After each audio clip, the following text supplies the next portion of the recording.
अब का मतलब बाई रोवाई के, कि अब का मतलब बाई रोवाई के, कि अंगूरी में अंगूठी बा सगाई के, कि अब का मतलब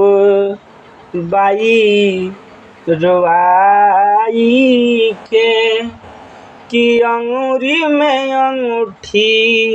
बा सगाई के, कि हम तक के नियो के ना भइली,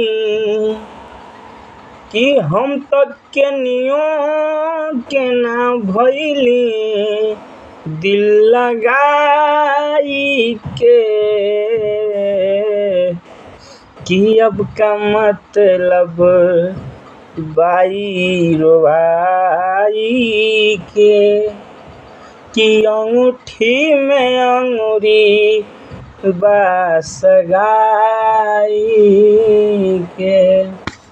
कि अंगूरी में अंगूठी बा सगाई के।